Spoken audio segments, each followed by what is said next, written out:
everyone, Action here. In this video I'll be showing you some mid-game improvements we did in order to increase our research from 2000 to over 8000 in the course of only 17 years. Yeah, you can do all of that in less than 2 decades. We are going to cover some tradition and ascension perk picks as well as some tips regarding the general economy. However, that's not all. We also came upon the most dystopian event I have ever seen. It was just brutal what happened to this Pre-FTL civilization. I really can't imagine living in that society when that happened. High Command calls out for 5000 commanders to replenish our ranks after the recent losses. Our navy needs you, Commander, to help us fight the countless enemies that threatens our own existence. Enlist today and be a part of something greater. But yeah, getting into the game, our plan right now is to further expand our tech production. This was our plan for the last video, however, things got interrupted by the war and also due to some economic factors. But right now we have 7 planets already, so we can pretty much do a little bit of tech rush. It won't be the most optimal one, since we still do not have the most powerful planets in the game, such as an Equimonopolis. But yeah, we can improve our tech very much, and perhaps we can reach the end of the video with 10,000. Let's set this goal, and for that I am already starting to specialize our planets a little bit more into research, and this one will be our main factory world since we're gonna be needing a lot of consumer goods. Our empire size is still a little bit high. That is due to our population, and we have loads and loads of pops, so it makes sense that it is that high. However, we can further reduce it by some modifiers. There are 3 modifiers from pops that we still do not have. The first one being the Harmony Tradition. This one is the easiest to obtain. The other one is through the psionic theory technology, like medium term to obtain. We can, but it's not that easy. And the other one, which is a little bit harder, actually comes from the galactic community resolutions, being the greater good ones, all the way up to the balance in the middle, reducing by minus 10%. So we can reduce this number by a total of minus 65% in this run at least. And further into the game we will be ascending our planets, so this empire size here is gonna be much lower. The coalition of Keisho already died. I didn't even see these guys. To be honest, we haven't interacted with the galaxy all that much, because of course we are inward perfectionists, which means that we only care about our own empire. Empress Xerax here is doing a fantastic job of ruling the empire. All of our population are at 100% happiness. Nope, not all of them, but most of our population are at 100% happiness. So yeah,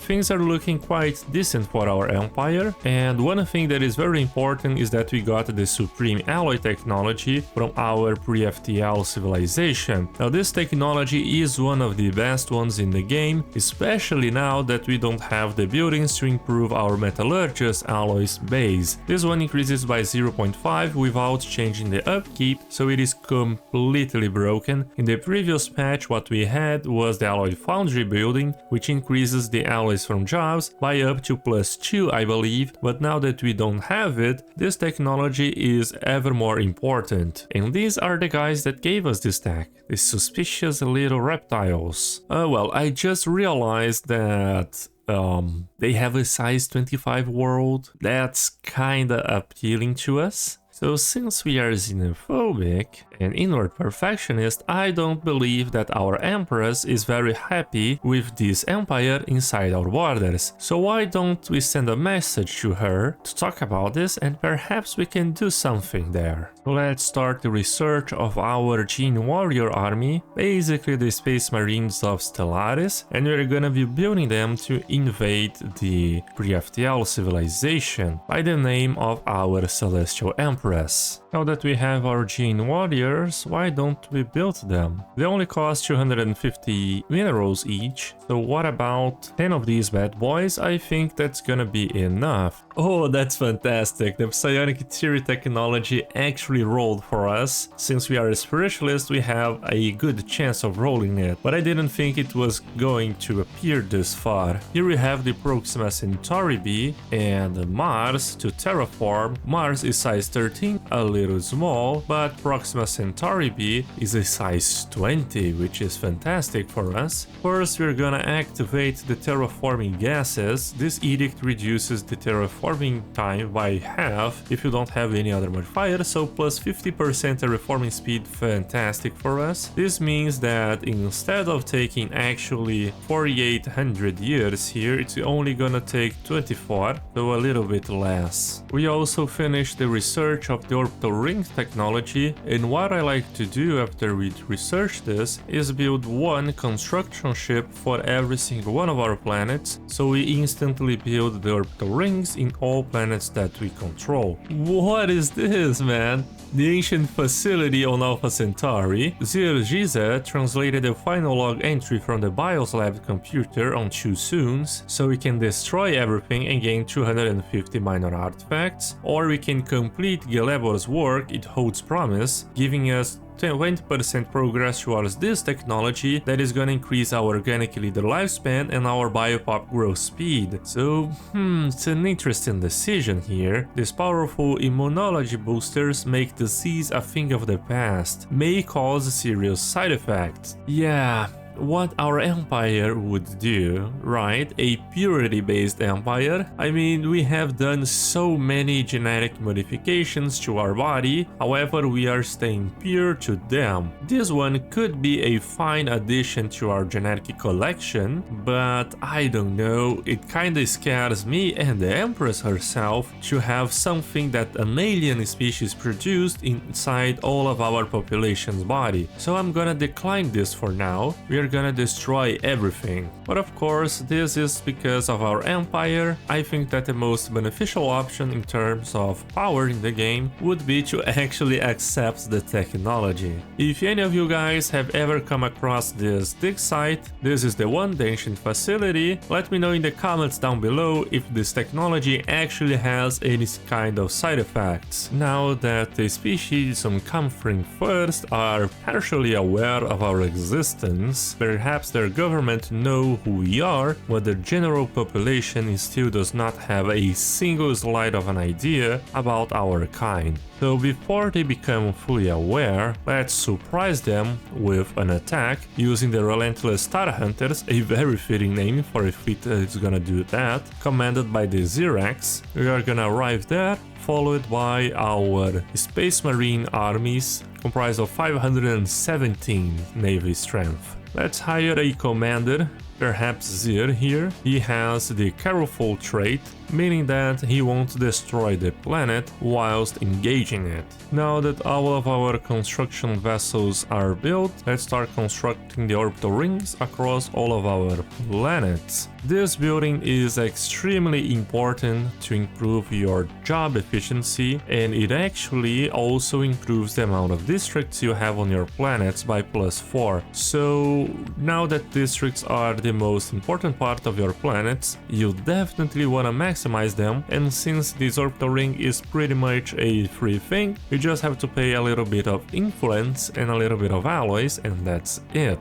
Does not have a very large upkeep. Their awareness decreased to low awareness, I don't know why, perhaps one of their leaders died with all the information they had on us, I don't know. Oh, that explains things. Letters to Heaven. Primitive image capturing technology managed to record our observation post while it was in low orbit above Comfring First. Alongside eyewitness testimonies, these photographs have inspired some nations to build letters to heaven in order to investigate further. So we have two options. We can discredit proof of our existence, gaining us a little bit of society, or we can continue the observations, doubling the amount of research output, which is minimal. We are only gaining, what, 2 research per month? I don't even know what is gonna change here. So since our empire does not need to be known by anybody else, let's discredit proof of our existence. Very soon they will know what this orbital station was about, since our armies are already on their way. Now that our fleet is in position and our armies are ready, let's land armies. Oh, we can't because our Pre-FTL civilization policy. We can't invade them because we are pacifists. No, that's so bad. I thought we could bring enlightenment to them, but that's not gonna be the case for today. Well, let's just have our fleet stationed there,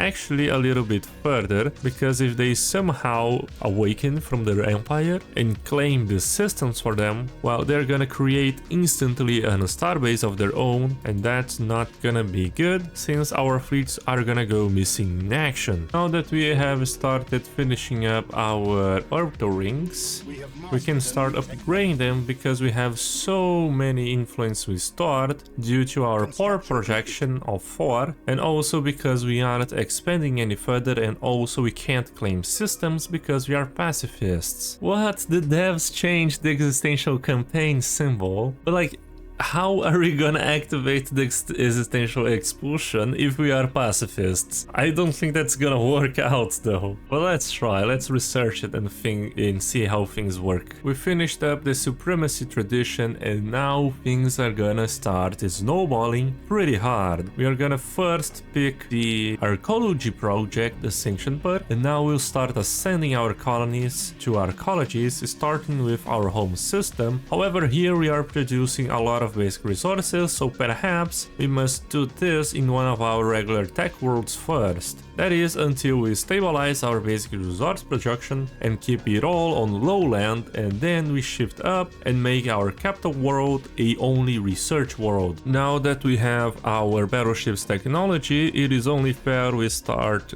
improving our military power just to keep ourselves a little bit safer from the galaxy, especially the Fallen Empire, since we have both of them very close to us and we can actually see one of their ships due to our listening post. So they have around 1.3 million worth of fleet power, and my friends, we wanna research those forbidden Fallen Empire technologies, so they're definitely not gonna like it, especially because they are fanatic xenophobes. So yeah, we need to have a very strong navy if we are to defend ourselves. So the ships from this Fallen Empire, the xenophobe ones, they have a lot of shield and armor hardening, so penetrating weapons aren't gonna do anything to them. Their main weapons damage comes from kinetic weapons, so shields are also bad against them. Ideally, what we wanna have is just artillery battleships with mainly armor as our defensive slots. This way we are gonna counter their designs a lot. However, currently we do not have the kinetic batteries technology, so our long-range weapons are very limited at the moment.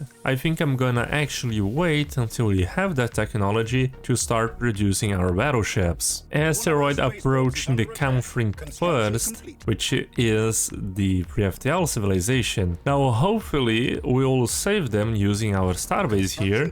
I think we will, and perhaps they will take notice of us, and then the event is gonna pop up so we can actually invade them. We have the Citadel technology, so if we upgrade our starbase to the Citadel level, that is actually gonna improve our chances of rolling the mega engineering. So after we research the stack, it is pretty important you level up everything that you have to the Citadel level. That is, if you have a good ally production and is not planning on going to war very soon. And also, since we have the existential expulsion technology, let's see if it actually works out. Well, we are at truce with them, so let's see another empire, perhaps this one. The Mikonan Star Realm. Niko Ni. Let's declare what we can. What? How can a pacifist empire declare existential expulsion on somebody else? So we aren't pacifists at all, man, it's just a facade. Hello, Commander. If you're enjoying my content, please consider being a part of our higher ranks and financially supporting the growth of our navy. Depending on your contribution, you'll have access to different sections of our military, being able to command an entire fleet and up to a whole sector in our live streams. That will happen almost every weekend. With every contribution, the Empire grows stronger, and you, Commander, will help us shape the future of our universe. The asteroid was destroyed in the campaign first, however their awareness is still not enough to trigger the event. Let's start creating our first monopolies on the Kartok system. Gonna be a pretty world very soon. As our last tradition, if you know me, you already know that we are gonna go for the Harmony one, because with this we are gonna not only increase our colony ascension effects, which in line with adaptability is gonna improve our planet's affects you very much, but it also reduces the empire size from POPs by -10%, which is always very important. Now, speaking about the colony designations, if you look at this, just because we grabbed adaptability, the tech world designation actually increases our research output by +5%. It is not that much, but later on you're gonna see that with the harmony tradition paired with something like the ascensionist, which increases the colony ascension effects by another 25%, we are gonna have a load and load of bonuses from this modifier. Alright, we got the ascension theory. Now this technology is fantastic for us. Not only it will give us another ascension perk slot, which is massive, but it will unlock the unity ambitions, which greatly improves our economy. And well, my friends, just look at all the edicts we have activated just because we have a lot of edicts fund and a low empire size. So unity ambitions is not gonna be a problem for us at all. Now a nodal consciousness was discovered on Frame first. What we can do is promote the singularity, because by doing this, my friends, I think bad things happen to them and they very soon will be obliterated, if I remember correctly, which is our goal. We cannot invade them, but we can destroy them from afar. Now, Unity Ambitions researched. However, for our next Ascension perk, I'm gonna save up until we have the Mega Engineering technology, because our two last picks are gonna be the Master Builders and the Galactic Wonders. However, one thing that we can do is activate our powerful edicts from the Unity Ambition. Now that we have researched the technology, we will start off by activating the Scientific Revolution. It's gonna cost us 172, but that's okay, we can deactivate less useful ones such as the Peace Festivals, the Veneration of Saints, since we don't have that many priests anyways, and the basic resource productions, except the mining subsidies. I think we still need a lot of minerals, but all the other ones can go off. So our next unit ambition that we can activate would be the Architectural Renaissance. However, we need the Mega Engineering technology for that, and we currently don't have it. So we'll have to wait a little bit. We found the first League home system finally, where it is located. There we have it. And it is a size 25 relic world, extremely good world to have. Let's already research and survey the system. Since we will be setting foot on a relic world, it is very good to have the faculty of archaeology studies, so we gain a little bit of minor artifacts from our biologists. Here on Spring First, our Pre-FTL, the singularity we are promoting is growing very quickly, which is our intention. This technology is so cool. Satisfying insults. Gain a benefit for insulting another empire every 5 years. So think about a Nidwar perfectionist empire. We are just sitting in our corner, being happy to insult others, just like everyone gathered around the room, talking trash about other people. Our work to promote the singularity on Camphrin First is already paying dividends. By now, the planet is almost entirely networked, with much of the day-to-day decision-making given to the nodal consciousness. However, in an effort to streamline processes, certain basic amenities have been eliminated, and it is growing increasingly clear to the planet's people that their molluscoid machine may have its own designs. It was inevitable.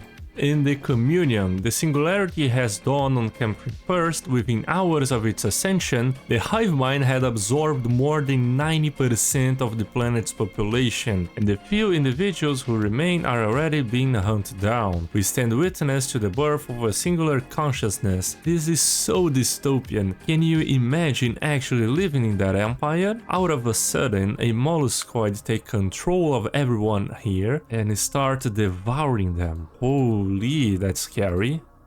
On our capital world, we will also make an archaeology project. So we have 3 archaeology projects ongoing right now. However, they take so damn long. But yeah, eventually they will be strong. I just am so frustrated that we still haven't rolled the Mega Engineering technology, although we already have a mega structure inside our borders. And currently we have 8,000 research. We couldn't get 10,000 in this game. However, in the next video we'll definitely achieve it and even surpass it by a lot. So that's gonna be it for today's video. I hope you guys enjoyed it, and as always, if you did, don't forget to leave a like button, and I'll see you guys next time.